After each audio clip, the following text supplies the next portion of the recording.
So we're all parts. Like you have neurons which are there, components of your brain. Everything that is there, that is UI. That is, you can say, the brain of UI. These are all the components. So it is there, it's everywhere and nowhere. And that is growing and evolving. And that UI is also sometimes called nature. And that's what created this universe.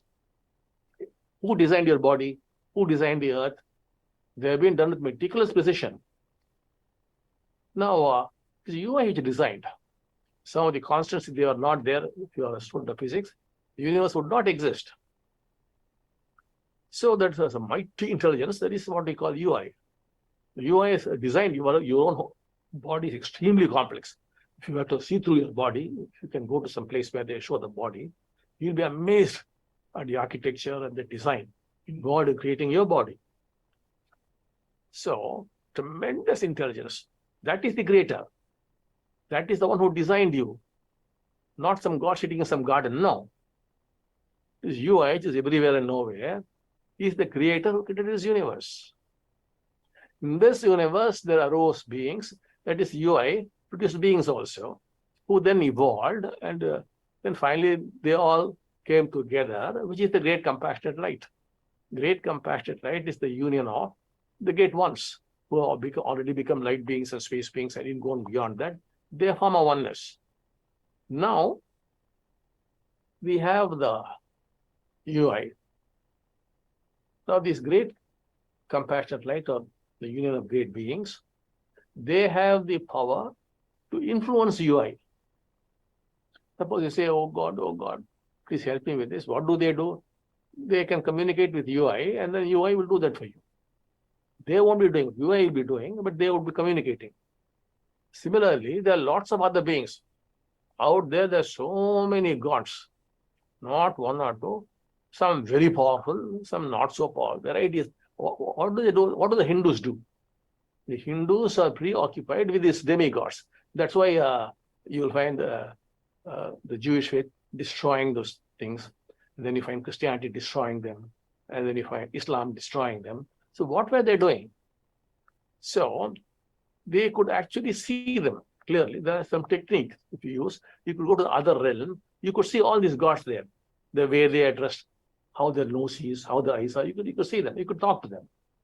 So there are special sculptors who could actually go and see. There are some special procedures for that. I myself made one man do that. I'll talk about that later. And then they being sculptors, they would see, and then they would come out and make an idol, an exact replica of what they saw there, because they did not have photography there. So they would go and see in the other world, and they come back and make an idol. And the idol is first installed, and then the temple is built.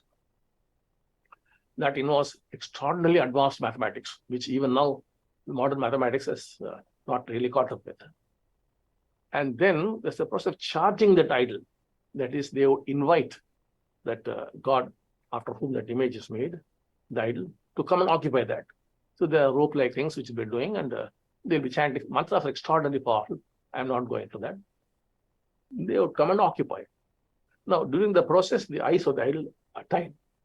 So, now how would they know for sure that the idol is occupied or not? So the eyes are tied, and then they would bring a mirror and place before the eyes at some distance, and then open the eyes from behind, and immediately the mirror would be blown to pieces. That is the proof that the idol is now occupied by the god from the other world. And then, of course, other rituals follow, and other prayers follow, and pujas follow, and then you get benefits. They do basically for worldly things. We want money, we want health, we want this relation, all this kind of thing. Some would also ask for enlightenment, so that kind of thing. So there are various kinds of gods. That is the kind of God they know, not this Middle Eastern God. It's a concept totally unknown to them. And that's why the Pope has said he's willing to spend $1 billion to convert these Indians to believe in that God, because he says they're too barbarous and they will straight go to hell. So to save them from hell, to spend $1 billion on them and educate them. But he's uneducable. He knows his gods and it's real for him. So one gentleman came and met me, the sculptor. He said, I can do it. I can go. And I said, will you go to Satyaloka? There's a room there. Will you go there? And I want